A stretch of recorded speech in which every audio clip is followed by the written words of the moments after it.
Such an idiot. I don't think we're echoing anymore. Mic check 1 2 1 2 1 2. Hey.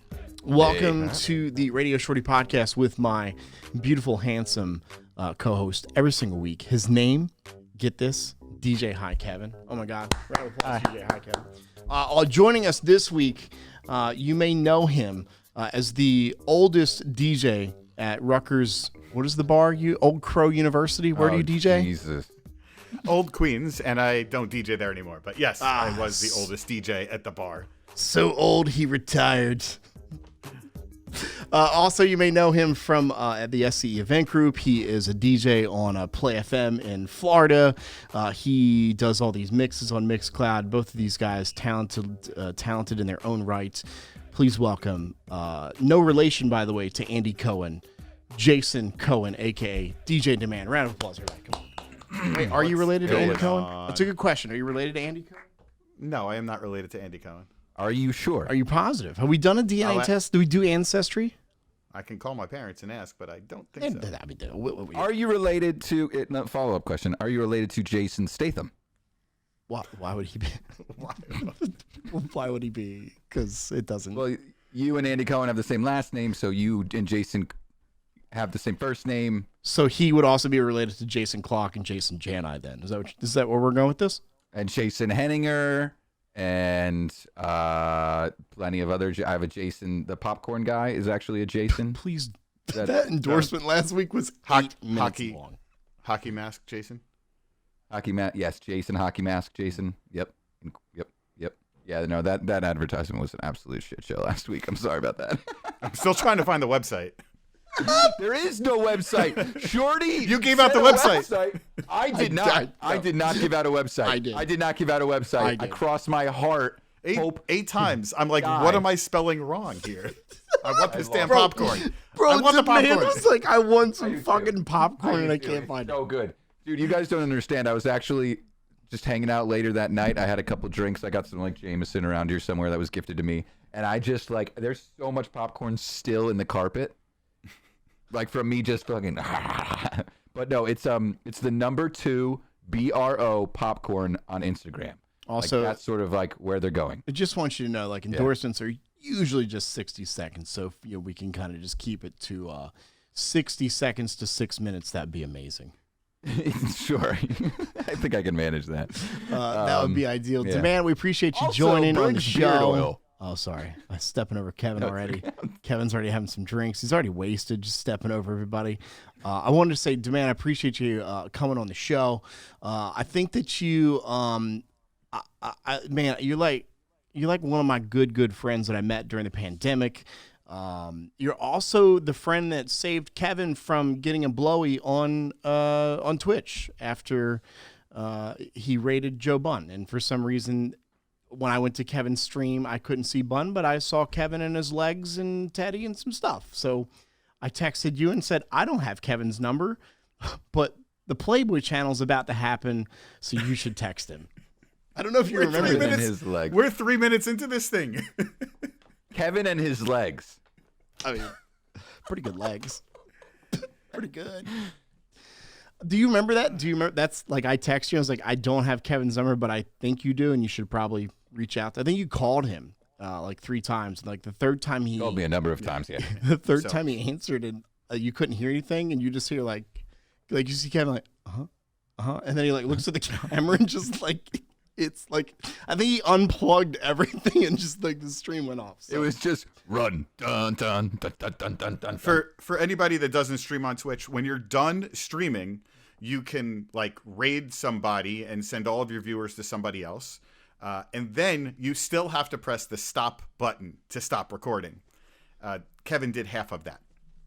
I'm just not good at that. I'm so bad at remembering to do that afterwards. Sometimes I would let it run for like 45 minutes after I was done. And like it kills your ratio, which is something that you work towards to get that affiliate status. Yeah, so then in turn, I nearly put on a live show that did not include a donkey. or a subscription to OnlyFans. Or censorship in any way. But here's the thing: is that's how our friendship began. Is Kevin? Yeah. DM'd me on Twitch, which I didn't even know was a thing, and he said, "Thanks, bro, for the heads up." Demand let me know that you text him, and then you gave me your number, and then from there we've just been fucking homies, bro. Just been rolling around. I fucked up big time. Go ahead, Demand. I was gonna say I think I've met and become close to more people over the stay-at-home pandemic era than I have in any other era, probably since college and stuff like that. I mean, it's people that I'm extra super close with. I mean, Shorty, we play Call of Duty every night together. We've seen each other in person, under 10 times, but it's just crazy how that works out, that some of the people that I'm closest to that know the most about me are people that live far away that I met over the past 2 years. But here we are. I think one of the funniest things is everybody pretty much growing up was told, don't meet strangers, people that you meet on the internet in real life. Yeah. Don't go and meet with them. And I literally have driven to Boston to meet 2 strangers at Buffalo, I don't know, Dave & Buster's. That's where it was. I've had Shorty has been to my house. Only to his house. Nowhere else in New York, PA. Didn't we talk about this? Didn't we make a deal? Didn't we make a deal, No, Shorty? we haven't made any we made deals. a deal. There were no deals made. All right, well then, None. that's part of the drinking game now. Is every time you mention York, Pennsylvania. So Friday, I was texting HiKevin about the show and just kind of going over things and talking about Demand being on the show. And I made that joke about I've never been to York, PA. And so I get this video from Kevin, and he's like, he goes, here's a Wendy's, and here's a Ross's, and here's a Publix, they're closed. And then he goes, dress barn for all your dress barn needs. And then he pans over and he goes, and here's a Chili's, and then that's where the video ends. But I don't look, man. You could have been in fucking Cleveland, Ohio, for all I know. I don't know. I didn't see it for myself. I saw none of that area when I was driving in or out of your town. So I'll take your word for it. I've also been to wherever central New Jersey Demand is. We hung out. So again, like you said, the pandemic. Not that that was a great thing we all went through, but there were some good things that came out of it. You had to find kind of some positive moments. Silver linings. Right? Yeah, you had to find some silver linings from all the negativity out of what COVID and coronavirus created, which then everybody take a drink because I got fired from radio, and then I was able to join you guys in Atlantic City for DJ Expo. So I don't have a drink. Oh, can I get a drink? Can you go get one? Are you drinking Liquid Death? Yeah, I am drinking Liquid Death. I'm getting a drink. Hold on, I didn't get a drink. Hold on. It's not alcohol. He first mentions Cleveland, and now you're drinking Liquid Death. And Drew and Fuse are desperate for a sponsorship I know. from them. Yeah, and that's I think that's one of the funniest things is how much they love it. But dude, I actually saw this video about it that I want to send to Drew and Fuse. I actually saved it on my phone. That's how serious I thought it was. Don't tell me there's a scandal or something. There's this guy does an acidity test, and it's ridiculous. But yeah, I encourage everyone. The guy's name is actually Kevin James 5873 on TikTok. Are you does related a to him? Liquid Death killing you example? Yeah, actually, because my middle name is James, so we have to be related. Is it really? Yeah. So he does this little pH test, right? Mm-hmm. And then he does some just clear water, and he does the pH test, and then he pours the regular water into the Liquid Death, and it still is more. It's still that acidic that it wipes out. It's you guys got to see it yourself. It's pretty crazy. It's just so chemistry, and I love that shit. So yeah, Drew and Fuse, you love it. Everything we drink in some way, shape, or form kills us. So fuck it. Yeah, it's got to be sort of better where than I'm at. soda and Red Bull and all that other stuff. Agreed. I'm drinking, Yeah. Mm-hmm. Speaking of Drew and Fuse, should we go ahead and make the announcement now that we had our little conversation in the Instagram DMs? Kevin, Yes. Go ahead and let us know what's doing next week on the show. Next week, Drew and Fuse are going to be on the show. That's awesome. Which, if we all start so excited. drinking, it's just going to be a shit show of a show. Just kind of laying that out there. I don't know if they drink on their show or not, but we can start. I don't think they would have a problem with that. Love it. But that's going to be bad because actually on Tuesday, I do training for our incoming DJs at Clock Entertainment on Tuesdays, and I've actually started doing it at my house. just because it's more convenient. I have, multiple sets of gear that we can use. But it is one of the trainees' birthdays, so I've already agreed to make margaritas for them. So yeah, it might be like 2 days in a row of a total shit show. And honestly, I don't know about you guys, but I'm definitely feeling a lot older. You guys are both like 10 years older than me, so you... But dude, I just can't. I can't hang the way I used to, man. I really can't. Yeah. I had you guys. I had 3 beers last night. I'm still a little headache. That gets you 3 beers. Anything over 2, I get a hangover no matter what. It's not. Wow. Yeah, a headache. I get like a headache, but I mean, I don't feel like I used to. This is my first drink since Vegas. Like I have my White Claw in my hand. This is my first drink since Vegas, which we all know how Vegas went. I went out there, had a little fun, got a little drunk, but I don't drink on the regular. Like these guys are playing Call of Duty and Demand's like, let me go to the refrigerator and popping open beer and drinking. And I don't drink at home. So this is a special occasion for the boys. I've got the White Claw raspberry out right now.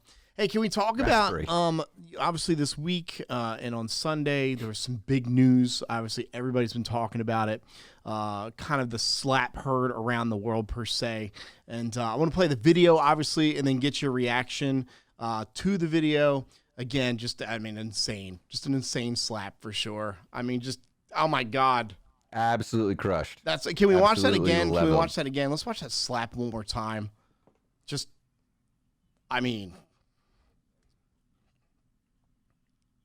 If you don't know what's happening, you're not watching on YouTube. Oh, that's right. Yeah. Oh, so you guys thought I was going to talk about Will Smith and Chris Rock. I'm talking about the DJ that was DJing at like a Chili's that knocked the shit out of what looked like a 18-year-old kid, I would say, right?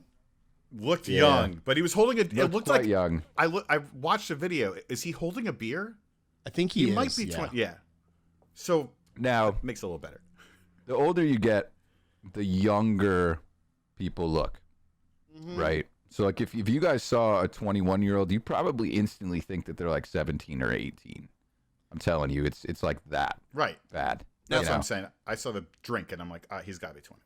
So So first off, it looks like he's at an Applebee's or a Chili's or one of those type of establishments where this DJ is DJing for whatever. And for those that weren't watching and couldn't see, basically, there's a DJ set up on like a high top table in a restaurant. He's got his stuff up there. Music's not playing. So it makes me believe that maybe the kid hit something, the music went off, the DJ was nowhere near his gear. And this kid is just looking at the computer and the gear or whatever. DJ runs over, basically like knocks him to the ground, like onto the wall, to the ground.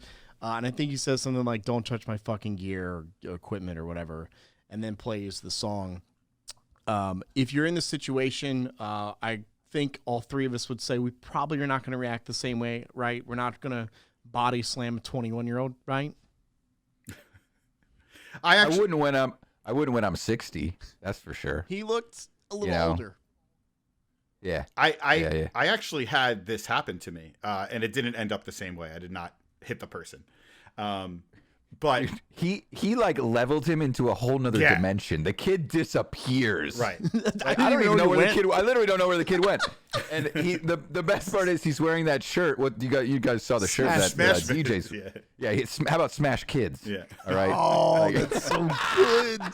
I stole that from Reddit. I won't lie. I stole that comment from Reddit. My favorite part in the Reddit comments where everyone was like, well, I just want to know what song he played. Like they were trying to figure out what the first 3 seconds of the intro was in the song. And my favorite is he hit play on the song, but then I don't know if he felt like he was gonna do justice by then helping the kid up or whatever, because he does go over to kind of lean over to pick the kid up, and then there's a waitress there helping him out. I understand, we don't want people at bars and restaurants and even at weddings touching our gear, unless it's staged, obviously JSG had the grandma scratch on the thing, which is fucking the most epic video I've ever seen in my life. But I don't know. I think there's another way to handle it. I think what would you, Kevin? What would you do in this situation? Kid comes up, it messes with your gear, your music goes off, you run back over. What are you doing in that situation? I'll be honest. I can't think of any time really that I've ever been that far away from my stuff to let someone just creep up on that. Not even But at a bar? I do. I haven't done like just general bars like that, but when I do, or when I did, when I like first started, I had my back against a wall. I was up on like a slight level up, so there was definitely like a natural barrier. Where he's set up is so strange to me. It is. He's like kind of against a wall, but then there's seats like immediately behind him, and people actually dining like right behind him. Yeah, and again, it So looked like an I'm- Applebee's. I mean, if you're... It literally looks exactly like, yeah. Demand... Like the little two, like, you know, one person facing one other person, 2-person booths against the wall. Like that, it was absolutely Applebee's. Demand, you worked at the old Queens Crow Rutgers bar for 20 years or whatever. So you're very familiar. I've never been to the bar, but obviously you've done like Zoom or Twitch, live things. So we kind of saw like where you set up, and you have like a very compact space where there's not a lot of people can get back there. I think you and Nick Spinelli did a live video there one night, and literally it was like you and Spinelli. That's it. There was no room. But let's say you did walk away. Kid walks up, college kid, touches your gear, your shit goes off. Like, I mean, I don't think you're punching the guy in the face, but what do you do in that situation? I mean, luckily, most of the time there's a bouncer by me. I mean, even if I got to run to the bathroom, I'm like, yo, just go stand in front of there for a minute. Now, look, I've had times when these girls that are just entitled and think that they can get away with whatever. I have had a girl reach over and press the turntable. I've had guys do that too. I stop the music, I get on the microphone, and I go, we're not starting again until this person's kicked out of here. Like, no way. I was like furious. So, yeah. and we got her out. But I was going to say, I have had this happen before. I used to do every home game for the Rutgers football team. We would have like this big tailgate event. So the 3 hours before the kickoff, there'd be like a big stage set up and drinks and all these tents and everything, sponsors, all right outside of the stadium. We would have bands play, and I was the DJ in between the bands and the announcer and all that. So there's one point when the football team is coming on the buses to get into the stadium, right? They just arrived to the stadium. So I turn... Are we good? Yeah, no, it's on my end. Just keep going. Okay. So I turn my my music off when the football team comes, and then the marching band plays, right? I now walk off the stage and walk all the way down to where the bus is. I got a wireless mic, and I do my big presenting your Scarlet Knights, like the whole big thing over the loudspeaker. I did that, and then I turn around and I look up at the stage far, far away. I mean, it's like a 30-second Like a football run. field away? Nah, almost.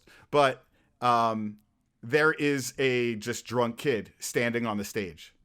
And like he's right by my DJ equipment. I don't know if he's about to sit down at the drummer's seat or like touch my DJ equipment, but like I bolted, like ran over there, got up. Now I'm not going to push this guy off of a big stage. But I grabbed him. I grabbed him and like just kind of like walked him away off the stage.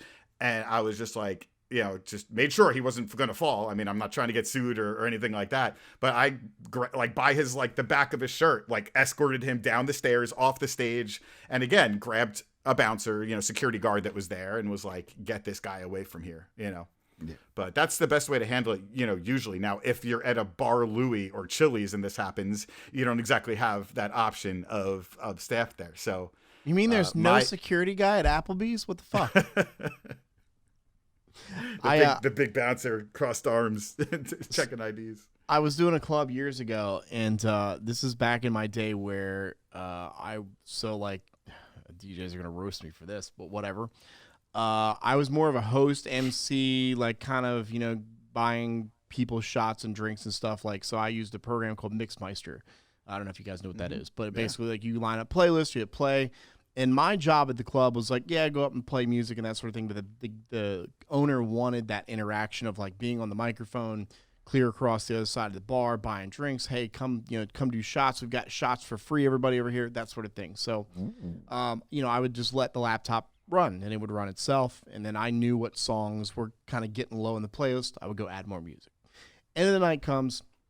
At this point, all I have to do is like throw my laptop in the bag, throw my hard drive in the bag, zip everything up, and then I leave it underneath the DJ booth, where, all the crates and all the other stuff were. So I go back to get paid. I come back out, and I go to grab my laptop, and it's just me, the bartender, the bouncer, and, like, the bartender's boyfriend there. So yeah, it's not like there's a crowd of people.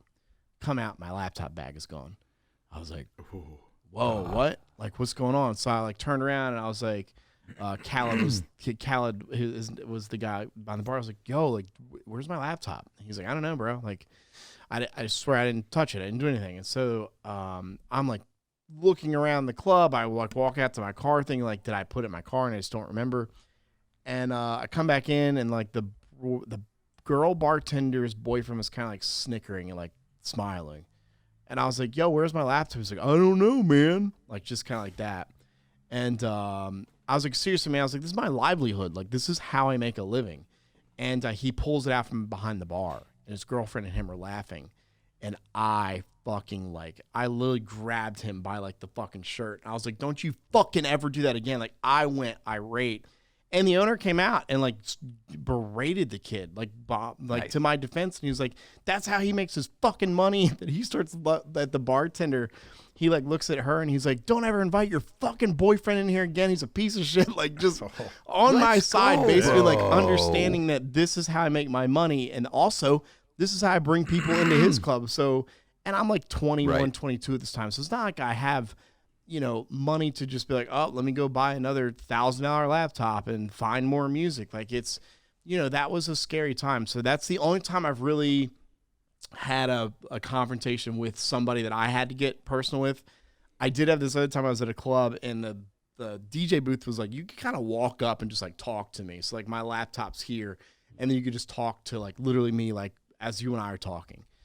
And it was like 10:05 at night. The club had just opened and I'm playing like just random shit that, you know, no one probably wants to hear later in the night, but just whatever. Guy comes up, he's like, hey man, can you play blah, blah, blah. And it was like a hotter song that obviously I knew I was going to play later in the night. I was like, yeah, man. I was like, people get in here. I'm going to add that in. He's like, no, like right now. And I was like, well, not right now. And he slaps my laptop and like shuts it. So like all the music stops. And the bouncer happened to be like 5 feet away and just decks him straight in the face. Dude, let's go. Dude hits the ground and like knocked out, sprawled out like a movie. Like, you know, he sprawled out on the ground. So then I opened up my laptop, restart the program, that sort of thing. And they kicked him out, and the bouncer came back out and came up, and he's like, look, man, you ever have issues like that, call my name on the mic. I got you. So it's always been like the people that I was working with, clubs, bouncers, that sort of thing. Like, they always had my back. They always kind of understood. I never tried to beat the shit out of anybody like the Smash Kids DJ, which again, he looked, you know, maybe he just had a bad day, you know, maybe they didn't give him like 2-for-1 margaritas or something. I don't know. I mean, I think that was a joke. And we were supposed to laugh, man. There you go. Hey, ladies and gentlemen. Just while we're talking about it, Demand, I do want to dive into like some DJ stuff with you in just a moment, but I want to warn people that if you mess with our gear, you can get a felony class 3 like against you. What? Like you can go to jail, dude. At least the way it is in Pennsylvania. I have a buddy, DJ Scriggs, and he had a girl pour water all over his. I think he had a Rain 1 and in his laptop, so it all had to be replaced. And a felony class 3 is in Pennsylvania, I believe it's defined as damages exceeding $2,000 and up to like $8,000 or something like that.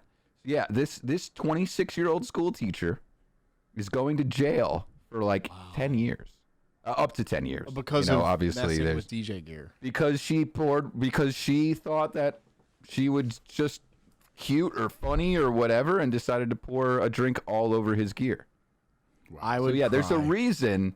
Like, just imagine getting decked by a bouncer is probably a lot better. Yeah, that dude had a bruise on his eye, like no doubt. He probably had, or wherever they punched him. But he was able to wake up the next day. My stuff obviously wasn't damaged at all. Like, I mean, he just shut the laptop and everything just kind of stopped. And the other cool thing is, like, not cool, but at least it was like 10:05 at night. Nobody was there but like bartenders and a few people. Had it been like, 1 in the morning and he did that, I think I would have probably been a little more irate. But it also happened quick where like he hit my laptop, and you're your brain just kind of goes into that stun, kind of like, whoa, wait, what? And then before I knew it, I just saw this arm swing, dude gets decked in the face, dude's out. And I was like, okay, well, I guess we've taken care of that issue. That's crazy. Kevin, you touched on Demand, and obviously Demand, look, man, and I've talked to Kevin about this, and I think I've talked to you, Demand, but I suck when it comes to like scratching and that sort of stuff, and you guys are both, I admire what you both do. Because I don't understand it. Like I watched Demand at Mex in Las Vegas, and he's with Rugosa, and they're doing this like metronome, how to scratch, like basically I guess what it'd be like the very fundamentals of how to scratch. And if you want to learn how to scratch, please go reach out to the Rugosas. They come from another planet. I think they're that talented. Yeah, it's called Evolve DJs. Okay. Evolve DJs. That's the program. I'm a part of it. I'm a student of his. And it's all done online. It's very well done.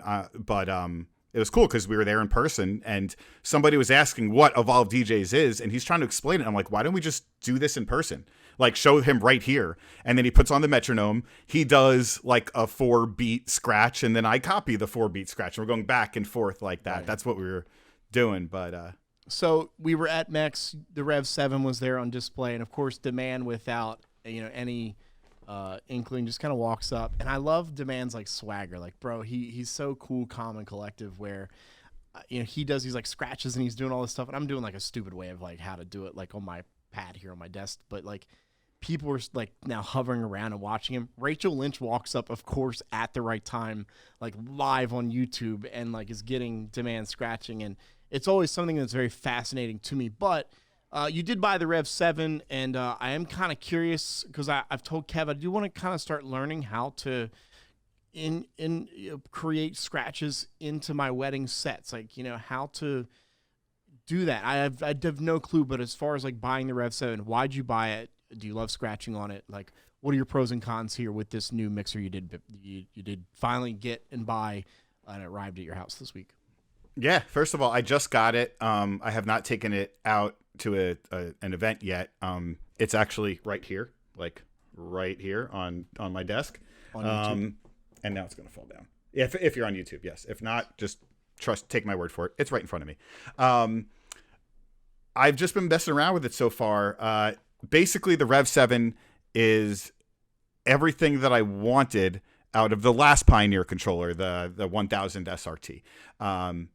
The 1000 SRT came out. It was a 4-channel mixer and platters that look like the CDJs and act like them. And I was like, man, I wish those platters were moving like a turntable, and I wish that the mixer part was a battle mixer with 2 channels and was kind of like the mixers that I'm used to. And that's exactly what they did with this thing. So, I mean, I'm used to using either turntables or the Rain 12s, which is basically like a turntable, with a battle style mixer. And this is just a little bit shrunken down version of it without losing any of the features, really. So the jog wheels are a little bit smaller. I've really spent a total of like 30 minutes scratching on this thing between the Vegas Expo and having it at my house. And what I could say is it just feels pretty natural.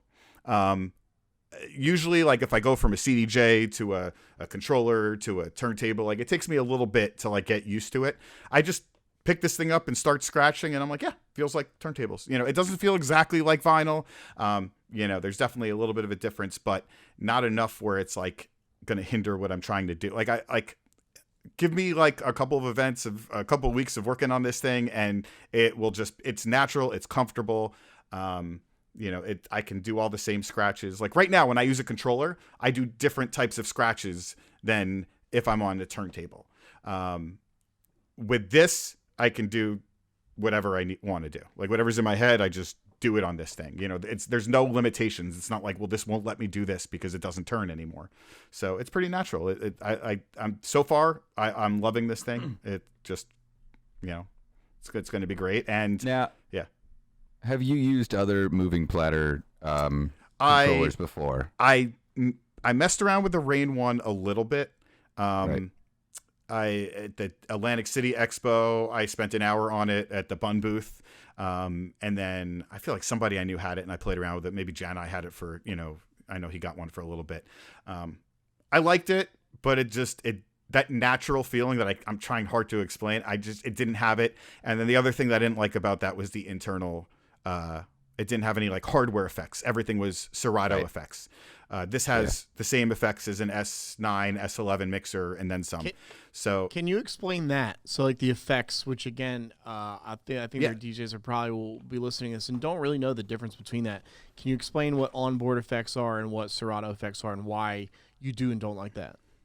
Right. So when you have the hardware effects, when it's built into the actual equipment itself, with an S11 mixer, you could be playing an actual record, like a vinyl record, forget about it, no computer, and you could still do the same effects, your echo, your things like that.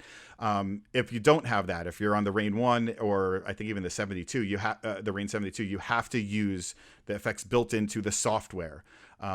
And Serato has effects like the echo and all that type of stuff. I just feel that the hardware effects are more natural. It does what I want it to do. It doesn't feel, it feels better to me. I don't know. It gets a better sound out of it. I just love the effects that Pioneer puts into their products. Yeah, that's definitely, and then that's one thing, because I have the 1000 SRT that I use out at events fairly often, but then I've got, my reloops and phase and my S9 sitting just right on the other side of this computer screen. And it just always feels right. Like it truly feels like coming home.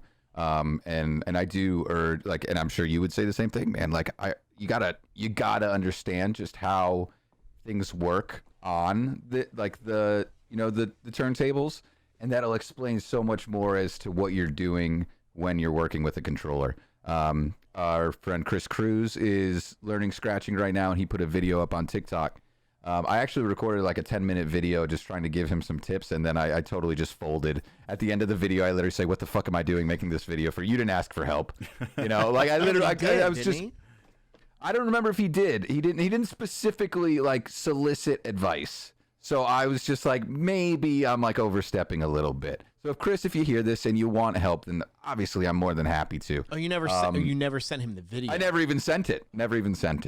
But I just, one thing that I noticed is that he, and not to pick on Chris at all, but to give him unsolicited advice without just giving to him. Constructive criticism is like, you have to imagine that the turntable's still moving even though you're not touching it. So he's like pushing it forward and then pulling it back, which is just a lot of, like, obviously you can do that.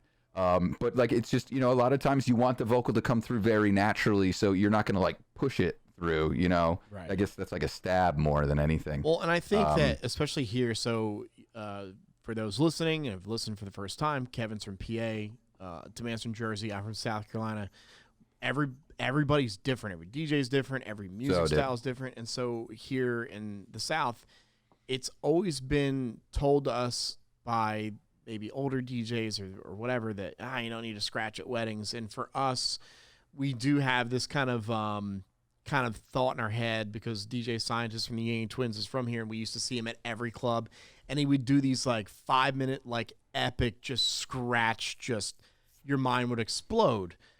And so that's what we always thought. And then I would watch Demand, and even in like your wedding videos, or like whoever is your assistant would grab like a quick video of you scratching out into the next song. Or like Spinelli, shout out to him for being on Barstool on Instagram this week. The guy's killing it on TikTok. And he did that Party in the USA into Britney Spears. But there was that quick, it wasn't like that quick, like, it wasn't like that 5-minute like Scientist like scratch. It was just that quick. Yeah. Let me get out of it and into this next song. And I think that's what, again, people down here we didn't really understand. We didn't. And so for me, I never grew up scratching. I never grew up, I grew up watching Scientist. I admired what he does and did, but it was always like stowed upon us, like, your brides will fucking hate you because if you do it, and like that sort of thing. Whereas it is kind of this art form of like, instead of just echoing out or something, or phasing out or whatever effect you're going to use, you guys now have another tool in your toolbox to be able to transition or just create some kind of fun little vibe in between. That's just it right there, dude. Does that make sense? Yeah, that's exactly it. If I were to go out there and just scratch for 5 minutes straight, I would lose the dance floor. If I were to go out there and do the Jazzy Jeff, where you're beat juggling the song and starting it over, I mean, they don't want to hear that. They want to hear the songs and the timeline that the song is supposed to come out. They want to be able to sing along to it. But like you said, we use it as a tool, something different than echoing out every time or just doing a plain blend. So a little wiki here and there is not going to ruin the flow of the night. Right. But what it does is it sets you apart. It gives them something to remember. Just a little bit of flair. Like just a little bit of like, oh. And a lot of times the scratching that I'm doing, they might not realize that I'm scratching unless they're looking at me. Cause like, yeah, you hear it and everything, but like, you know, like I said, it's not overpowering the song. I mean, I still think if you're a great scratcher, but you don't know how to select the right songs, you're a crappy DJ, you know, like a wedding DJ at least, or a club DJ, you know? Yeah. So it's just knowing when to throw it in, how to be subtle about it. But I do think that it is something that sets you apart. And, you know, I talk about it, and I know Nick has said this too. We talk about it with our clients. I want them to know that I scratch at parties, because I've had clients ask me, like I've had a couple once say, look, we really respect what you do. We've seen your Instagram videos where you're showing off and stuff like that. We just, you know, and we don't want to offend you, but we would just like for you not to scratch at our wedding. I'm like, yeah, that's fine. Absolutely. Like, yeah. No, so that's the biggest thing is you can do it and then you can choose not to do it. Right. Versus what if you're trying to book somebody that wants someone to cut their face off? Right. You know, then and it's sort of like, I think that's like the technical stuff comes like the step after like quick mixing or fast mixing, depending on where you come from and how you reference it. Yeah. Like if you're 90 seconds into a song and you're ready to move on to the next song, you can stop. Like you can pull the brakes, you know, you can pull back a little bit. You can let songs play out. Right. I've done that. I've done it. I've literally gone to mix a song. Like, wait, they're not done enjoying this song. They're not done. But if you aren't a quick mixer, then you can't speed up. You know, if all you've ever done is play every single song start to finish, then into the next song start to finish, you are not ready to be blending, to be, you know, beat matching, to be doing like sort of just that simple DJing fundamentals. But when you get to that accelerated level, then you can always just turn off switches, you know. Be like, fine, I won't. I'll play second chorus and out on every song. You know, we'll just cruise through this night. Sometimes those nights are great, you know, if you've had like 6 events in 10 days or something like that, you know. Yeah, but you can't learn it on the spot. You're right. So exactly, I mean, I have an example. Seth Velez from SCE that I work with, and Seth, if you're watching, and I know you are. Seth actually had a client once say that was kind of like death. Like, I know you're watching. Yeah, you really got into the camera. We know you're watching, like, Seth. I see you there. I know you're watching. We see you. It almost was like, you better fucking be watching. If he's not watching, you're dead. But he once had a bride say, you know, we really like that whole DJ AM style, which, by the way, happy birthday to the late DJ AM today. It's the 30th of March. But his client said, I really like that DJ AM style. We want you to DJ like that. And he's like, well, I'm not DJ. And for us, like, we worship the guy. That's why one of our biggest influences. It's like, no, I can't be a DJ AM, but I understand what you're saying. And he's like, all right, well, for this couple, I'm going to scratch more. I'm going to play more mashups. I'm going to mix a little bit quicker. And, you know, he was able to do that. If he didn't have those skills in his, you know, bag of tools, he would not be able to do that. And he'd be like, well, no, I'm just going to keep playing songs and blending intro, outro edits and, you know. Can we talk about what kind of shoes Demand has that represent the late great DJ AM? Can we talk about that for a second? Because I did not know this until I went to DJ Expo, and he by the way, I also realized that every DJ in the world is a shoe guy, and brings their own suitcase of shoes on top of their own suitcase of clothes. And as Nate Nelson said in the interview, that I wear shitty, what did he say? Shitty, crappy, cheap shoes. In fact, I said they were fly. No, the other ones, but were the ones I was wearing. Ones. He goes, take those $40 pieces of shit off your feet right now, and he's wearing those. But let's talk about what's in your arsenal, and obviously that kind of gives a nod to DJ AM that you like to wear. Yeah, I mean, I'm no Nate or Bun or Jana when it comes to sneakers, but I have a nice collection. AM was big into Dunks, Nike Dunks. That was his, one of the big ones. And when he passed away, a lot, like hundreds of his sneakers went up for auction on eBay. And I was able to pick up 3 pairs of those, like actually owned by AM, worn by AM. So I have like 3 of them. I think one of them I'm like, I want to wear these. And then the other 2 I'm just never going to touch. So I have 3 pairs of his actual shoes from his collection. And then the Nike release of those like red ones, the DJ AM actual branded Nike shoe.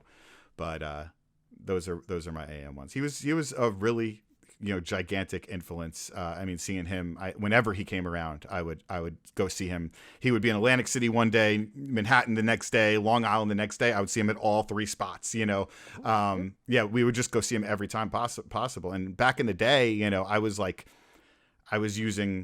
I started off like, I had like, let's see, I used dual CD decks. I used CDJs for a while. And then I bought like a cheap pair of turntables. And then I was like, just watching him, I'm like, what is he using? And it was simple. It was just a rain mixer and 2, Technic 1200s. And I'm like, I need that. Cause like, I don't have a shot. Not that I'm ever going to be as good as him, but like, I don't have a shot of doing anything that he's doing on this gear. So, he's the reason why I kind of mix the way that I do and scratch the way that I do. The patterns that I do are kind of like imitating him. Kind of a nod. I know that's the same for a lot. I know that's the same for a lot of DJs. Like a lot of us were really inspired by him. Spin Bad, all these guys are unfortunately, not with us anymore. And yep, womp womp. But sorry for bringing the mood down there. So you're blind. Yeah. Let's talk about something lighter than that. I'm blind. Yes. Yeah. Liquid death. You're blind. No, man, just real quick on DJ AM. I wasn't DJing when he was alive. I didn't DJ until 2015, 2016. I don't even remember, man. But I listened to Fix Your Face with DJ AM and Travis Barker. I was a drummer at the time. I guess technically still am. And like that guy just, he planted something in everybody's head when they heard him for the first time. And it was it was like trying to scratch something beneath the surface of your skin that you just couldn't do unless you listened to the crazy shit that he did, unless you like started to think in that way. And I think that's been like a huge contribution to just like my desire to get, to just like be creative with this stuff as early as I can. I always hated my parents for the fact that they moved me from New Jersey to South Carolina because they're. And I'm not trying to knock the state because I love where I live, but there are things I feel like I missed out on. So for here, like we didn't know who DJ AM was. I had no clue. This is before the days of the internet and Googling and all that. So I didn't know. I had no clue. I'll be honest. This is DJs are gonna roast me for this. And again, don't give a fuck. I remember the first time I heard of DJ AM was in Entourage. Like that was like the sneaker story. Yeah. That was he was when Turtle was trying to get it. Yeah. Turtle's trying to buy the Fukujamis or whatever they're called. And AM, his car was parked out front. It said DJ AM on it, and wasn't his car, by the way. What was his car? No, it actually was not his car. Or a car. Yeah. No, but it said DJ AM on it, and I remember I don't know if it was him or somebody was like, yeah, that's not actually my car. Right. But it was like a Ferrari or something like that. Yeah, and, it was nuts. And I remember but I do remember seeing that episode, and I saw obviously DJ AM, and that was when my days when I was coming up trying to DJ and that sort of thing. And so, at the time, the internet, you could finally Google, you could finally try to find things, and so that's when I finally learned about DJ AM. But we never had like that. Like again, we had Scientists, which is from here. That's what we knew. So we never knew. As a DJ, I never knew of DJ AM or that sort of thing. So I feel like I kind of was. I kind of was missing out on that. And again, like Demand, you've told me the story, personally, like that you went to go see AM all the time. I may have the story wrong. You stood in the booth next to him or near him or something or watched him. Do I have the story wrong? Yeah. Well, this one club at the Borgata, Murmur Mondays is still to this day the best party that I think I've ever been to. It's like the industry night at the club. They always had really big names. All the DJs, everybody would come out on Monday nights. And AM used to do it. And the way that the booth is set up is like there's a bar on the end. Then there's the walkway where you can walk past to go up to the bar, and then the DJ booth. And then on the other side of the DJ booth is the dance floor. So you could stand right behind the DJ booth and just kind of like, there's like a little like banister there. Like you can't like be inside of it, but you're basically like, you could tap him on the shoulder if you want.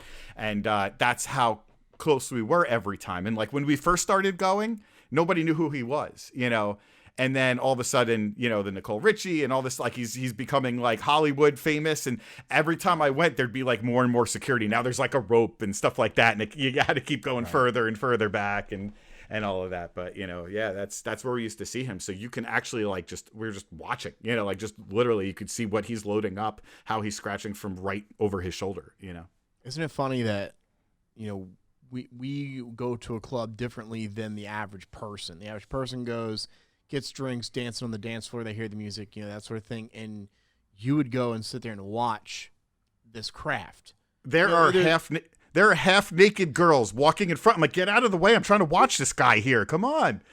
Yeah. I mean, your wife is so happy you said that. Yes. I was just gonna say, when she used to come out with me in the beginning, and then it was like, and we're both younger, and she's like, I'm sure her mindset is like, I want to see what he's doing. Like, I'm not gonna leave him alone at the club. And then she realizes it's just a bunch of dudes standing around another dude staring at him, talking about how much they like him.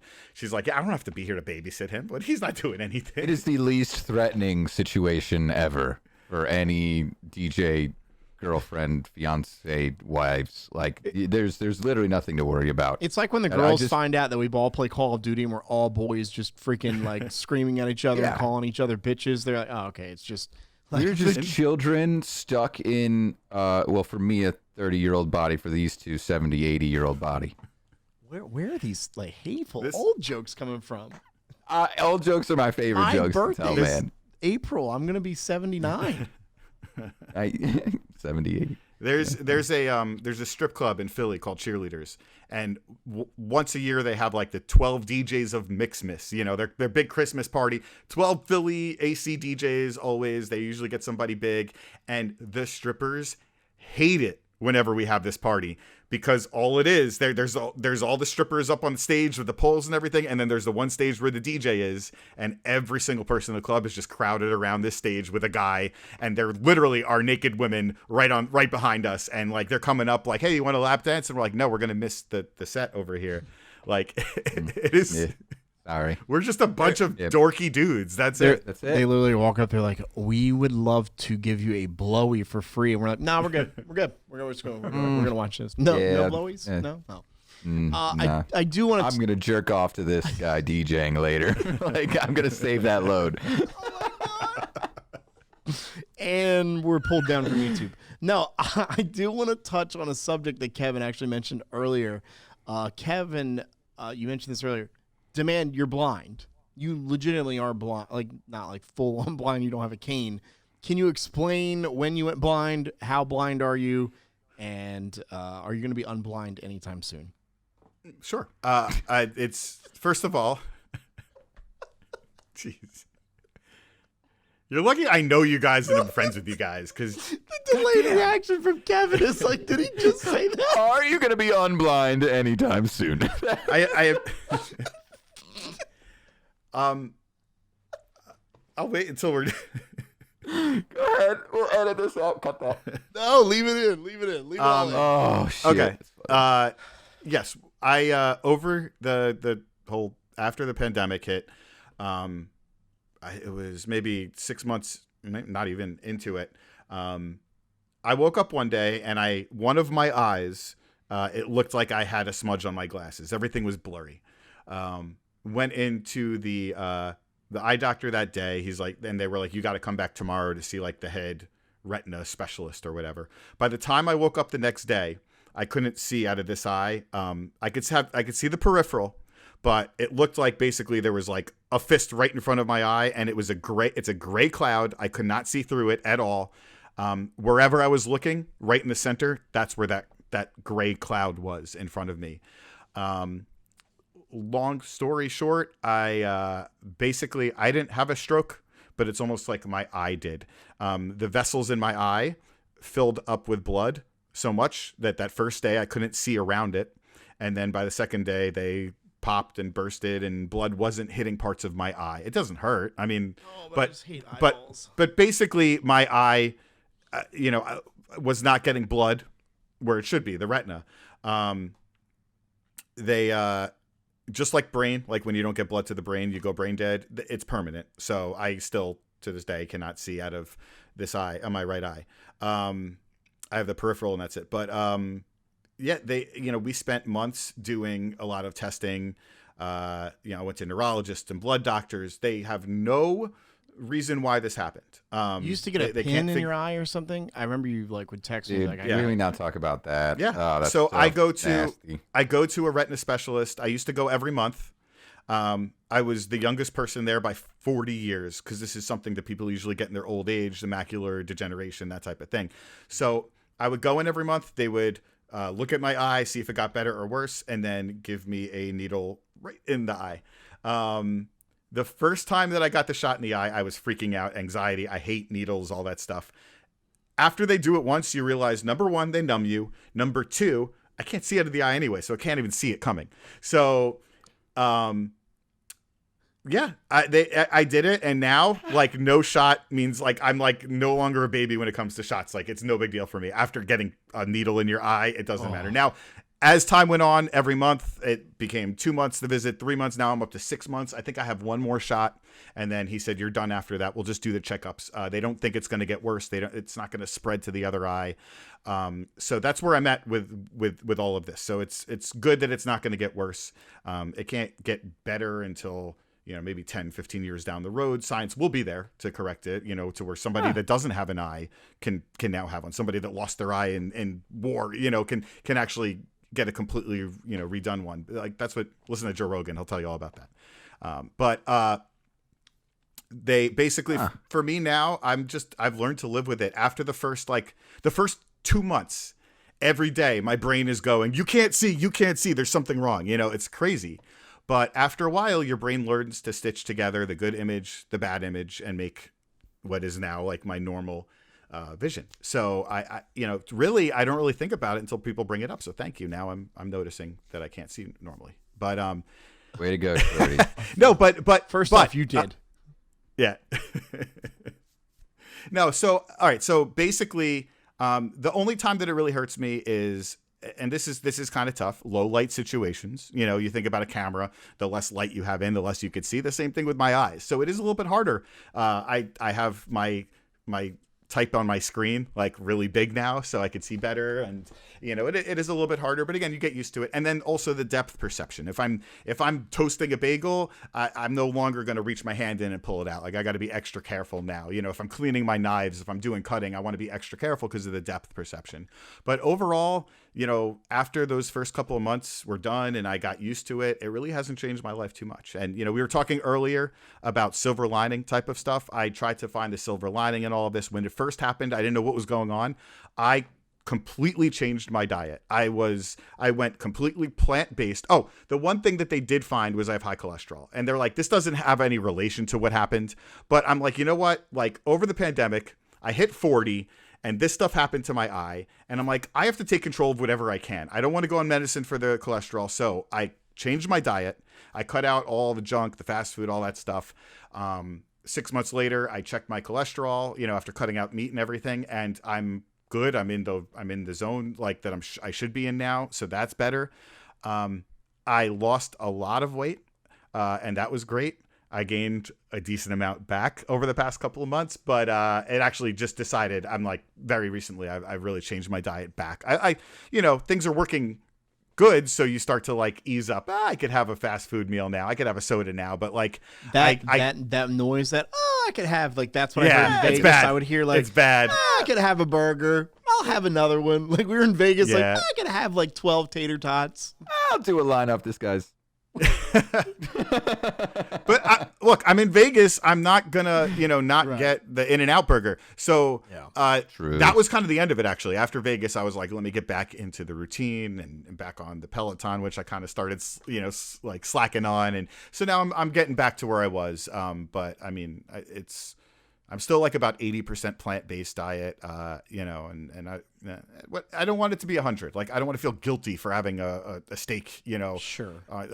We went out for our, me and Lauren, we went out the other night, and I'm like, I'm just going to eat what I want tonight, and that's fine because I know that the other, 5 dinners, that I'm going to have over the next 5 days are going to be all clean. But you've also given yourself the opportunity to excuse yourself. Yeah. If there's no, I don't really know how to word this best, but like, you've earned your cheat day. You had a at that cheat point, day, yeah. More or less. Yeah. Like I went to visit the band when So- I went to see family in Jersey, and we sat down at the restaurant, the little outside restaurant we sat at. And he's like, "I'll have the big burger." Like that's what I heard from him. The big burger, whatever. But then the next day, of course, you're doing salads, and you have the shameless plug. What's the food service you order from? Yeah. Oh, the Purple Carrot. Purple Carrot. vegan. Purple Carrot, that's what you do. We just I started. used to do Blue Apron. Blue Apron. But- Okay, so then there's, I think we do every plate. We literally just started. We got like our first 3 I meals. saw you and post. oh I saw you post that. Yeah. God, dude. What is every plate? It's so like there's obviously 1,000 different food services right now. HelloFresh, all that stuff. Yeah. So HelloFresh and EverPlate are technically from like the same like like Parent mothership, parent company. That's the word I was looking for. What did you say? I said mothership. But HelloFresh has more like of the options of like certain whatever diet types. Whereas EveryPlate it's a little more on like the budget friendly side, but we wanted to try something, and going into like event season with Teddy, being on a planner team as well as assisting me and the rest of the clock team, we wanted to be able to not have to worry about like shopping all the time. So it's we had cheesesteaks the first night, and when I tell you that they deliver great bread, like I think that's highly commendable on like so much stuff. But we used to do Misfits, which was a food delivery service where basically they would go to like your fruit and veggie stands or whatever and just grab like the ugly ones, and then deliver that to you in a box, and that was pretty cool for a while too. What Just, like, mothership an are they easy way, from? 'cause- That's sorry, I couldn't get out.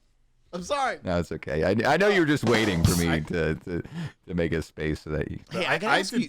Oh, go ahead. Go ahead. No, I was gonna say I've done before this one. I was doing Blue Apron for years. I mean, me and my wife Lauren, we both work on the weekends, and I love this stuff because I'm not a good chef, I'm not a good cook, but it's just I know 3 meals a week are. I don't have to think about it. It's planned out. It's portioned out. I don't need any extra material, like any extra ingredients. It's just it takes half an hour, 40 minutes or so. I enjoy it. I actually do enjoy the cooking.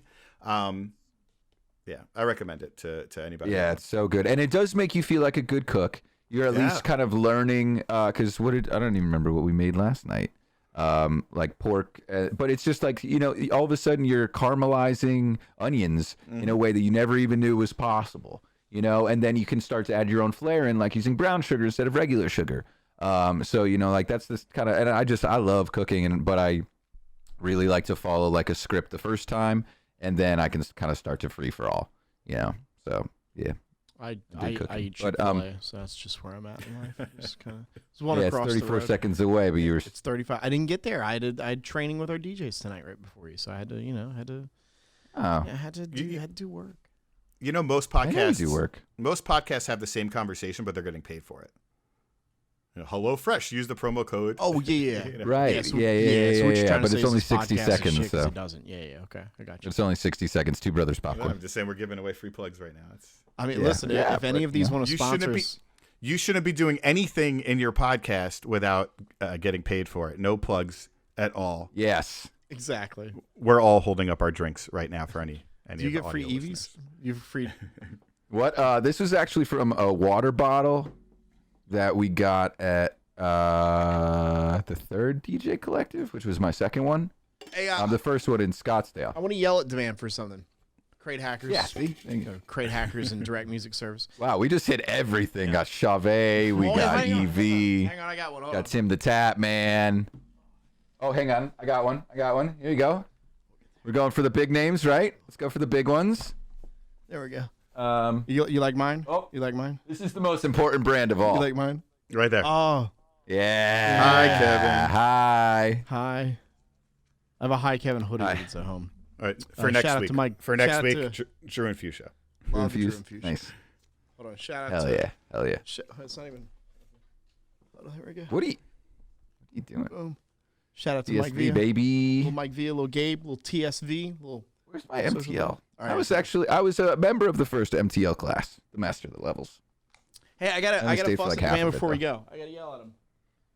Demand. Before we go, oh my God, we've already been doing this for an hour. Yeah, it's fun. Demand. Here's the thing. I need to ask you a question because Kevin is now doing it, Nick is doing it, and Jozon has been doing it. When are we getting you on TikTok? Because you are a very good talent, and I seriously love He's already seeing on. you showcase your talents. And I know, like, off air, I bust your balls a lot for it, but it's because I do it in love, and I love you as a brother. But seriously, like, when can we see you kind of do some stuff where, like, Kevin's on TikTok kind of showing off some routines, and Nick is on Barstool, and the President of the United States is tweeting him, like, when are we going to see you do some stuff? So I just started actually posting a little bit. Of course he did. At DJ Demand on everything. But I here's the I just posted like 2 videos. Like, Okay. that's it. I need to figure out, like, everybody's different. Everybody does it a different way. And for me, it's just personality. Like, I'm not the kind of guy that wants to stare at the camera, give a little, like, watch me do this, and then do it. You know, like, it just doesn't feel like me. And I'm not knocking anybody that does do it that way. It's not my thing. You know, I've just never been much of a show off. I mean, So- you know, as far so as then- that stuff goes. But Go ahead. you know, so now Nick, you know, the video that got him going was just actually just doing it at an event, you know, Which looks like really good. real life, and it doesn't have to be good quality and everything. And he's big on, like, he records it so he can still use the regular audio. I did one, you know, the other day when I was talking about, like, how, you know, other DJs say don't scratch at weddings, and then I showed me scratching, and that was just the audio from the camera or from the phone itself. And you know, I think that that's more me. If you could just kind of catch me doing it, like, live, you know, without, like, So I at just hate weddings. sitting there planning it out. You know, I don't want that to be the thing. I don't want to have to keep on coming up with, you know, feel like, all right, now what routine am I going to do today? Like, if it just, I just wanted to be more natural. I'm also, look, it's not my goal to go viral on any of these things. You know, I know some people are doing it, and if you wanted to do it and go viral, just keep pushing it out, and eventually something will hopefully catch. Yeah, but honestly, like- what you're doing is, like, I'll see that and basically be like, oh, I could do that with another song. Like, I could take 2 songs and do kind of this thing, like, not copying you, but also, like, copying you, like, being able to, like, go, like, take the Nick. We're going back to the Spinelli. He was on Barstool Sports, and he did the Party in the USA, Britney Spears, which in theory for even a mediocre DJ, I think would be pretty simple, even if you're not scratching out, right? It's a pretty simple mix to do. So then DJs will listen to you and see what you're doing, and just like you did with DJ AM, when you watched him behind, you were basically getting that behind the scenes of what you're doing. So I want to be able, you're my DJ AM. I want to be able to go, how do I do what he does? I want to go in my office and take those 2 songs and practice it over and over and over and over and again. I want to send you guys videos and be like, I fucking sucked here, and this fucking sucked, and how do I get better? And I know not everybody has your number, so they can text you and be like, how do I get this better? But, you know, you make a great point. Don't do it for viral effects. I'm happy that Nick became viral. I'm happy Jozon became viral. I'm happy that fucking Kevin becomes viral. Whatever. For me, it's being able to help the DJ community.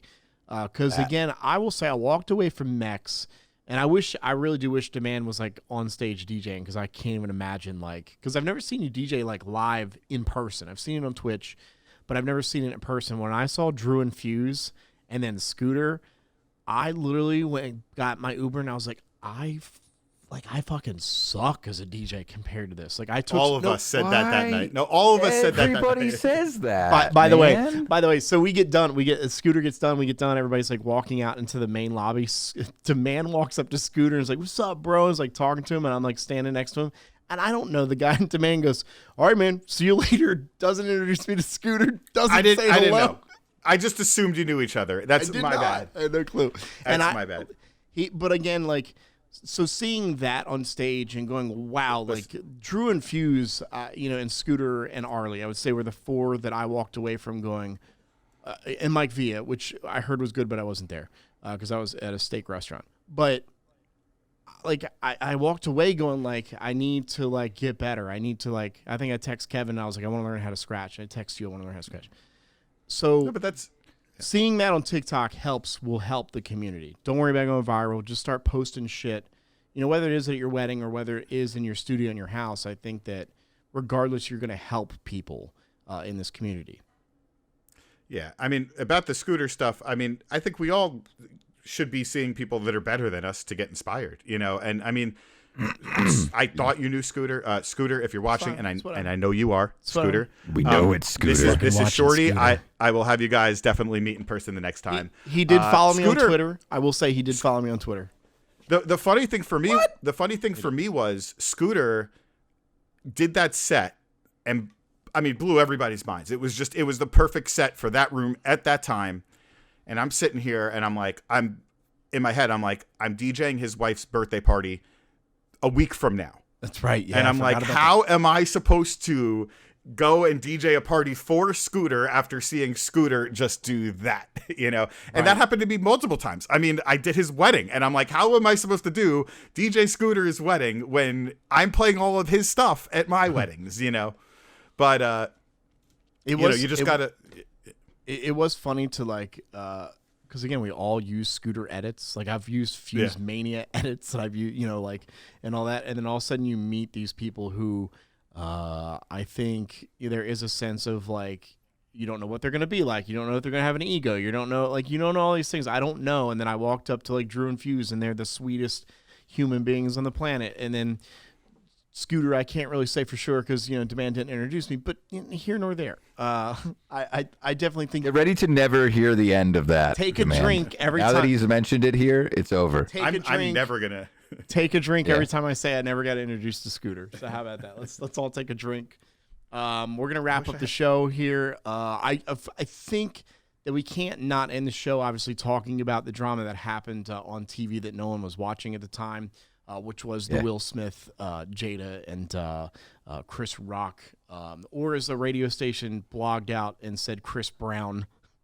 Dude, I saved that photo because I was like, we got to talk about that. Yeah. Shout out to Shitty Radio Jock on Instagram. Shitty Radio Jock, baby. Man, that's a great account. I don't think we can't not talk about it. It's something that obviously is just, on people's minds this week. And I went on Facebook and I don't do this often, but I went on Facebook and I was like, I just think it's fake. It was all ratings, blah, blah, blah. And then all the apologies started coming out and the Oscars are talking about taking back his Oscar. And so now I was like, oh, fuck, I can't delete it because then I'm gonna look like an asshole, and I don't want to comment on it because then I'm gonna look like an ass. So I just kind of left it.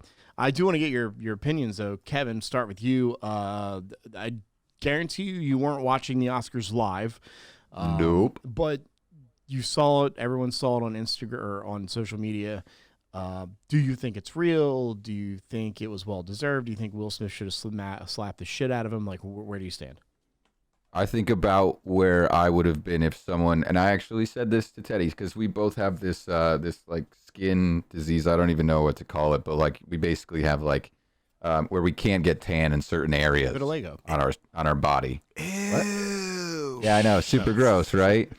But regardless of how she feels about it, how I feel about someone talking about my girl that way, I probably would have. Obviously, I'm not Will Smith. I could never put myself in those shoes. But you don't pick on somebody for something they can't control, And obviously, as a comedian, things are very different. They have thicker skin because they're trained to be that way, and of course to react.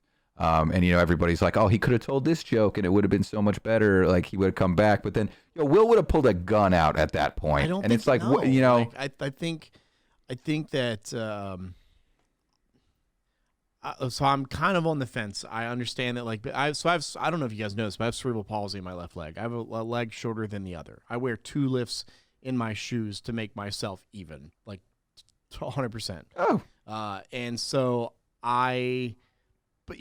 growing up as a kid with that, you kind of have to figure out, how the fuck do I deal with this? If I'm gimping one day and limping along and, people kind of notice it.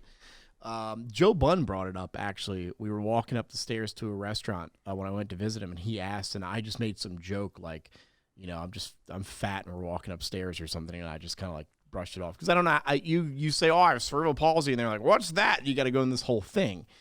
But I never, like, I had friends that, like, I remember one time I was walking through the science classroom, and there's that little metal thing in between, going from the sidewalk inside, there's like this metal part where the door Threshold. And it was right where it was like, and now time for the moment of silence, and everyone was quiet, and I tripped over it and like fell. And it was because my leg. And so my friend MJ, I'll never forget, just the biggest redneck in South Carolina. He's like, well, God damn it, Gimp. Like, just like that. And the entire class erupted in laughter. And I was like, I just have to roll with this, and I have to laugh with this. Like, it's something I have, and it's something that you just kind of have to roll with. And I think that, but that was me. That was me being made fun of. This was obviously like his wife. And so, I think if Chris Rock were to say something about Will, I think Will could have taken it. And I also think, like, if you watch the video, like, Will's laughing, but then Jada has this, like, man, go fuck yourself look. But I think Will saw that and was like, oh, fuck, now I got to defend my wife. What I do think is wrong is physically assaulting anyone. Because, and I talked to Nathan, who I share the office with. He has 3 kids. And I said, and I don't have kids, and I said, kids are on the internet, and now kids are seeing that. So, Owen, who is his son, is, girls are liking him, and he's liking girls, and they're at that elementary age. And so if Johnny says something bad about, the girl he likes, is he going to go up and, slap the kid because that's what he saw? I think there's this.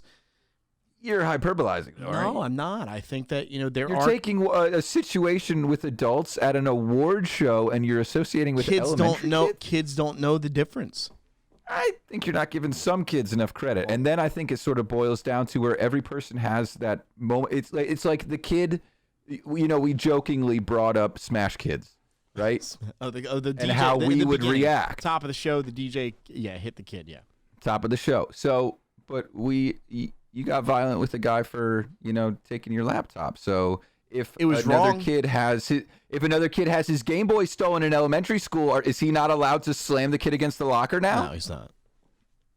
Oh, but I was wrong. Not. No, I was wrong. I shouldn't have grabbed the kid up. Okay, I'm not saying that I was in the right, but what I'm saying is, like, should Will Smith have said, fuck you, keep your name out of my wife's mouth?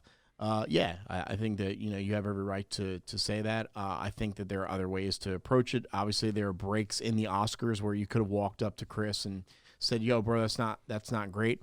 I think Chris Rock would have actually went back on stage and would have apologized. I think he's that type of man where he would have been like, hey. I absolutely think he's that type of man. He instantly apologized. He's like, I'm sorry, that was a G.I. Jane joke. He did. Not, he did. Yeah. But let's demand. What do you got to say, buddy? And you're in the comedy. Right on the tip. You're in the comedy kind of club. So I feel like you kind of understand the thick skin of comedy, right? Does that make sense? Yeah. First of all, my wife works at the comedy club here in Jersey, the big one. And I've been into, I think I'm more, one? It's called the Stress Factory. There's one in New Brunswick and one in Connecticut. I think I am more into comedy than I am music. I'm more into comedy podcasts than I am listening to, DJ mixes. I'm a big comedy fan. Like crazy. That's a whole other topic for another day. But, so my feed was full of comedians. What were you guys? Did you just invite yourself back to our show? Oh yeah.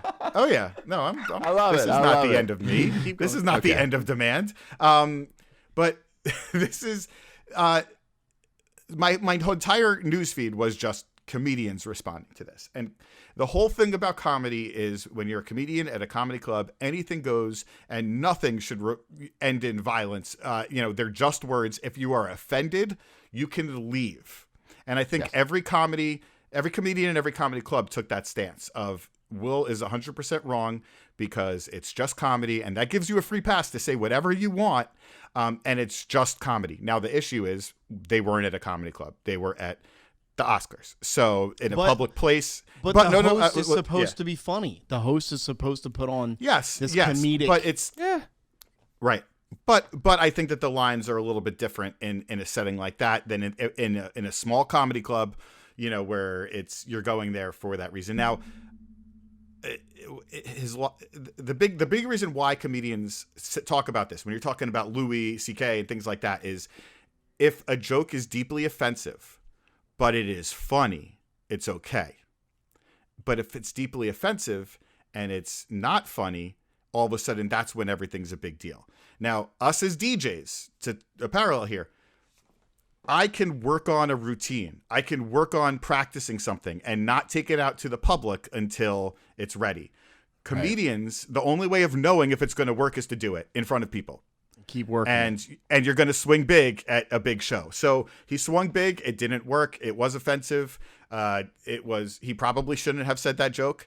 But at the end of the day, no, violence is not the answer. That's the bottom line. Now, Yes. And that's now also, and also I believe that there's so much deeper stuff going on behind the scenes that we've all heard about.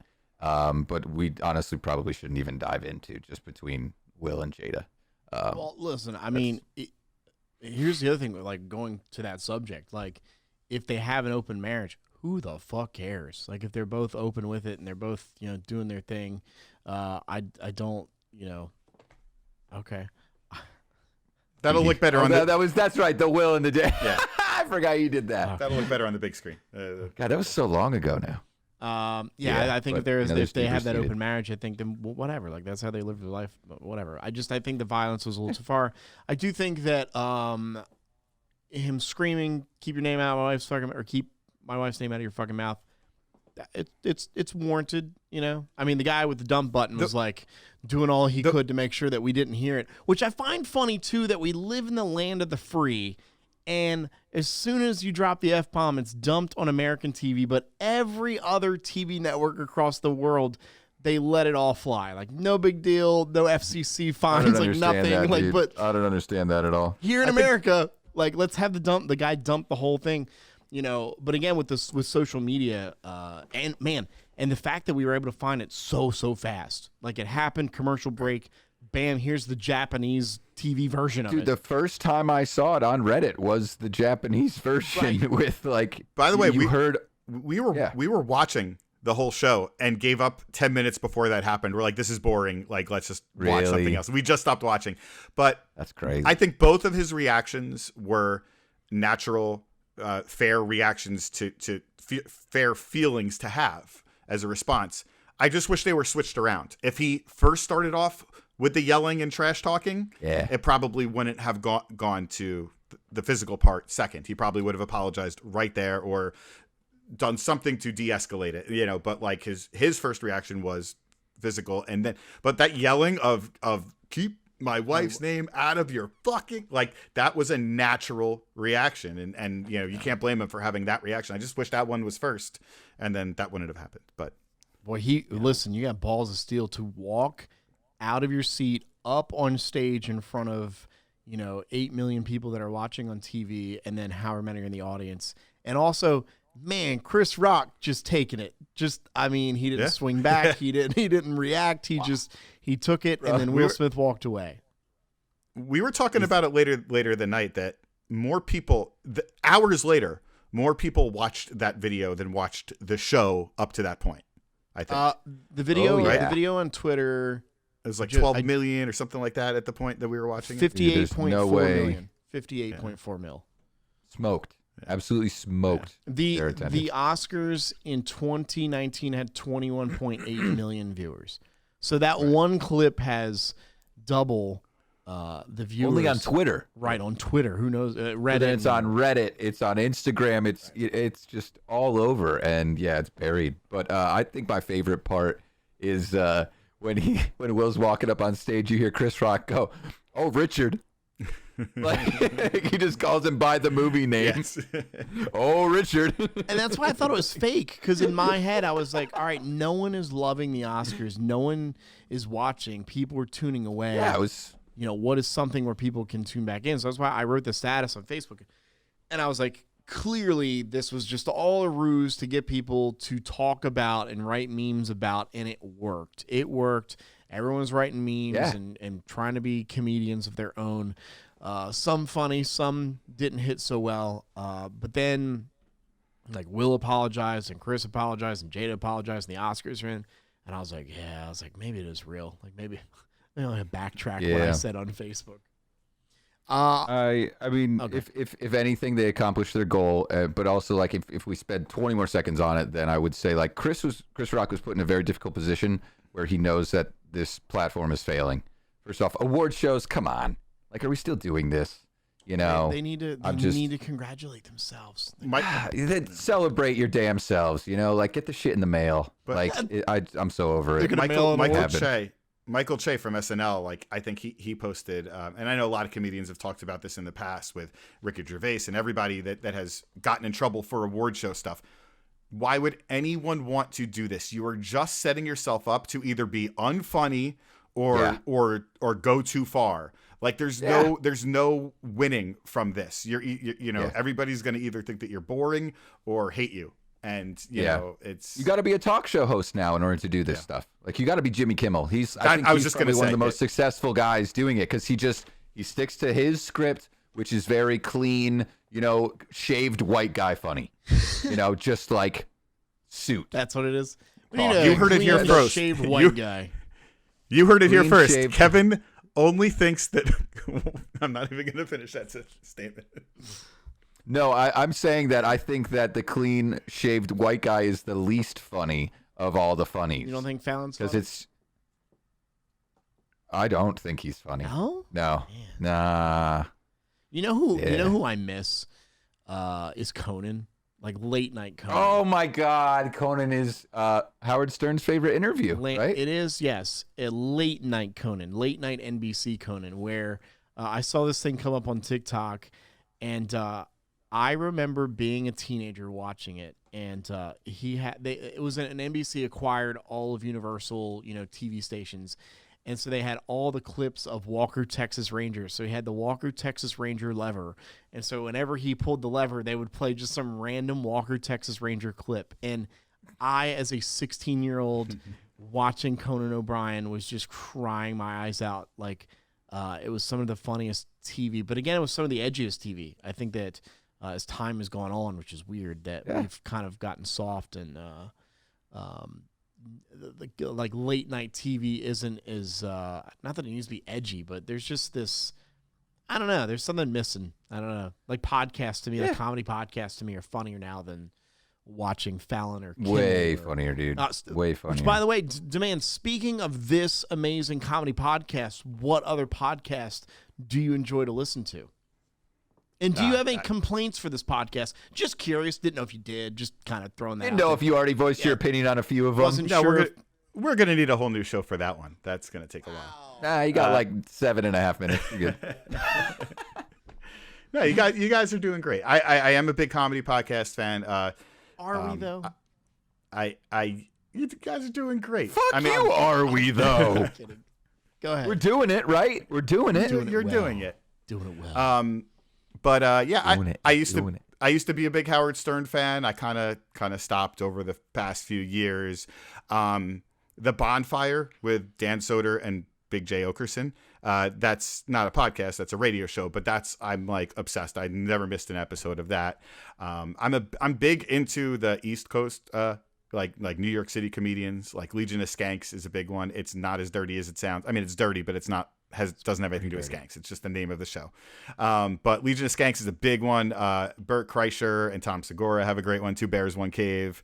Robert Kelly, you know what, dude? I mean, I've got the list goes on and on of the ones, and I get weird with it. Like, I can't miss an episode. Like, I get backed up, and I'm like, I better go on a long drive so I can catch up here. I'm not as long as York, Pennsylvania. I'll never do that, but I do try to. Oh, I made him so sad. Where's my flower shop song? I'm the one that drove to York, PA, and you did not, Demand. I did. I'm from South Carolina. I went to see the poor kid out in the middle of nowhere in Pennsylvania, and you have yet to do that. We need to change this. Came to watch hockey with me. Oh, fuck, never mind. I like to say one day I'll make it out there, but I mean, let's be real. Nick's the same way, though. I've known Nick Spinelli since I was 17 years old. Hard flex. Since before I could buy a cigar, okay? This motherfucker and now he's like, oh, I can't drive. Like, oh, you couldn't drive broke his for the leg, 8 you other jerk. years that we. Yeah, but what about before that? Leg was probably on its way. I've told him every single time I've been. Whatever. Beside the point. But yeah, if anybody does want some good podcast to listen to, just message me. Yeah. Are you a Bill Burr fan? I am. I don't listen to his. He does one just by himself usually, right? Oh, dude, it's so I know good. it's good. I know it's his good. stuff. I find it tougher. I like the conversation ones, Yeah, and you have said many times, like I've suggested stuff to you, because I started listening to the Always Sunny podcast when they started doing theirs. That one I love. Yeah. It's dynamite, man, first off, because those 3 guys are hilarious, and they actually include the producer of the show, Megan, in it, and she's also hilarious. But they take things like very out of their normal format. Like they created a format and broke it. But anyway, like I suggested a couple things to you, and you're like, dude, I've just got too much podcast on my plate already. So don't demand suggestions. But definitely, I'll tell you what, man. Like there's, when you send like your suggestions and stuff to us, like I always take everything you say with a little bit of a grain of salt, but every joke has some truth to it. And your delivery on advice, a lot of times, like when I started doing the TikToks, you were like, hey, do you want unsolicited advice? I don't really care. Here it is. Like, I appreciate everything that you say because, dude, you're great at everything that you put yourself into, whether it be DJing, whether it be like just a lover of entertainment. Other than, like catching a Frisbee, you're great at everything that you try to do. Because he has one eye?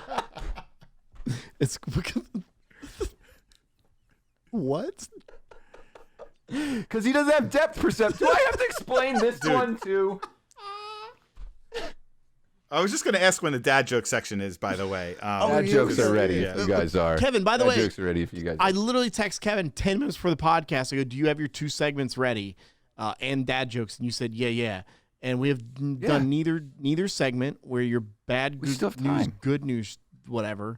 Bad news, good news is it's a story kind of that I wanted to dive into a little bit. Nobody will see your story. It wasn't really related to Chris Rock or Will Smith, but it was a hilarious story that I was a part of where I got slapped or punched by my Uber driver. And just it was like I know how Chris Rock feels where you're like, hey, what's going on? And all of a sudden you're just hit. Dude, it's crazy. You can't not tell that story. You can't go, I was punched by my Uber driver one time. Next episode. But here's dad jokes. Fuck you. No. Wait, back this up. I have so many questions. You were punched by your Uber driver. Oh yeah. Let's tell the story. His name was Jafar. Jafar, the fucking Aladdin. Jafar. If you go back on my Instagram, there's a photo that I photoshopped of like my face and then Jafar from Aladdin, and it's like a boxing photo. It's Jafar hitting me. To explain what happened. Yeah, it was.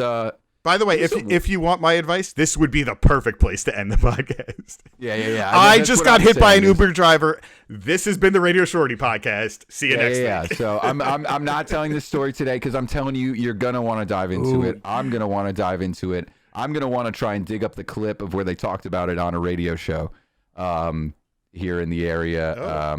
So yeah. It goes in deep. I'm telling you. Wait, a radio station talked about it. Did it go legal?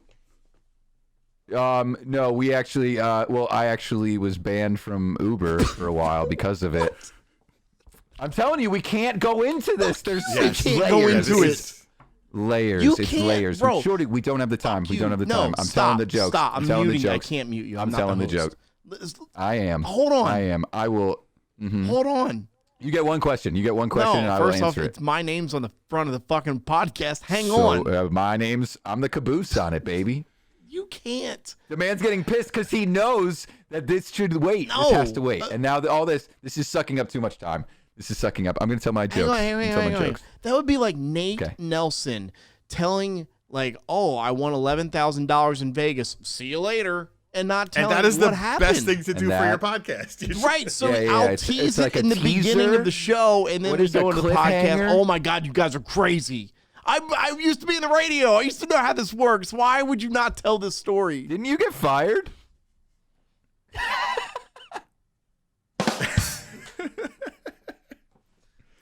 Guys, I got a purple carrot meal to make here.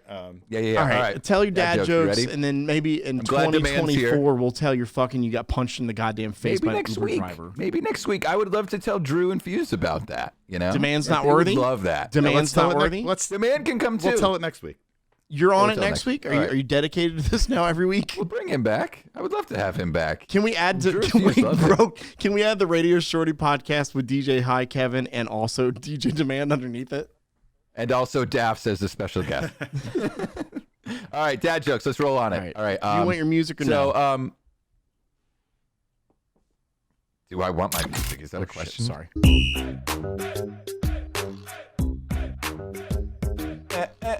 All right. Hey, everybody. It's dad joke day. That's right, everybody. All right. Hey, Shorty. Hey, hi, Kevin. How you doing? Hey. So you heard the news about the Oscars, right? Nope. I mean, yep. No, you didn't. Well, so you heard that Will Smith hit Chris Rock, right? Oh no, he did. That's crazy. Yeah, he did. Did you notice? Did you notice how he hit him? Oh God, how? Here we go. So, and everybody may have noticed that he slapped him. And so, why do you think Will would hit Chris Rock with an open hand? Are we gonna know right after this commercial break? Because this joke. Because paper always beats rock.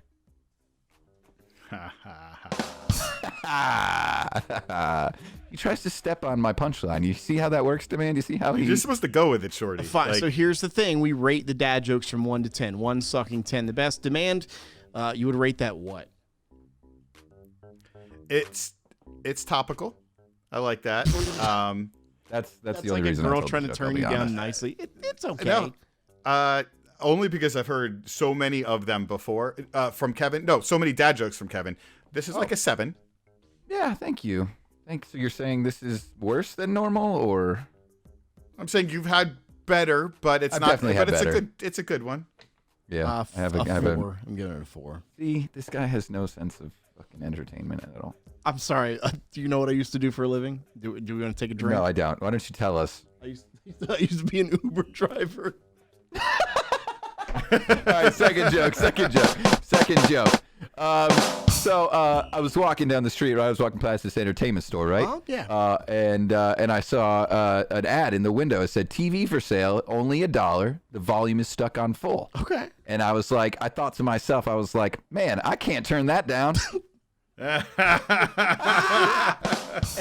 there it is. I like the demo. Hey, a little bit. That was actually really good. Demand, you rated what? Hopefully it's a big rating. I kind of like that one. It was better than the last one. I give it an 8. I give it a 9. We give it a 9. Wow. Okay, Noxie, what do you give it? Thanks. He's a cat. He can't talk. All right, your final dad joke of the Hey. day. What's up, Demand? Did you hear that a cheese factory exploded in France? No, Demand. I did not. Yeah. didn't. It's horrible. Debris is everywhere. That's a true dad joke. Yeah. If it's punny, it's probably good. This is actually one of my favorites, and if you were on my Twitch stream, then you definitely heard it. I saw 50 Cent making a sweater, and I said, "Gee, you knit?" That's so cheesy. That's the Dad point. jokes, bro. They're not just supposed to be jokes. You're supposed to literally be like in your car, like slamming your fucking wheel. Like, I can't believe I'm laughing at that. I always wish I knew the listeners that did listen when we did Dad Joke Thursday, so that I would know what their reaction was, because they wouldn't, someone tweet and Instagram and say, "Oh, that was funny," but that's like a really small percentage of obviously what was listening. So, like, I give that one a 6. Demand, what are you rating here? The last dad joke of the day. Yeah, I'm kind of with you on the number. I think it's a 6. Okay. So you have a 4, a 9, and a 6 from me. You have a 7, 8, and 6 for me. So Demand loves you more, Not even bad. though he never came to see you in York, He does. PA. So Yeah, well, you know what? I sat in the Target parking lot in the rain telling dad jokes for you, Shorty. You son of a bitch. wait, what? Anyway. I don't remember this. It was a while back. Don't worry about it. You still worked in radio. Anyway, ladies and gentlemen, that's the episode, March 30th, 2022. Demand, where can they find you? Oh, yeah. I'm DJ Demand on just about everything. So find me there. And guys, yeah, I mean, it's not funny. I'm DJ I don't know why Demand that's on funny. everything, yeah. But guys, thank you for having me on. I mean, obviously we're all friends and we talk all the time. So anytime you don't have a guest and you want a third and I'm around, let's Love it. So cool. Love What you doing next week? Actually, you got the big guys next week. Yeah. I'll be listening to that one for sure. Yeah. Right after your Legions of the Skanks and all that other podcasts. But we appreciate you listening. On the real, Demand, I appreciate you being on. I love you to death. You guys both are like familia to me. And I just appreciate the advice. You know, I feel like I bug the shit out of some of you two sometimes where I'm like, you know, especially in like this DJ world where there are things I don't know and I'm like texting you guys frantically wondering what to do. And you guys have been always so patient. So I appreciate it. Again, you can find DJ Demand at DJ Demand on everything. At DJ HiKevin, that's HiKevin, not the other way around because, I mean, drugs are bad, okay? And you can follow me at Radio Shorty as well. It's the Radio Shorty podcast with my home slice, my sexy brother from PA. His name, DJ HiKevin. Till next time, see you later. That's where you dance right here. Also, Kevin, you're in charge of shutting this thing off. So. Oh, right.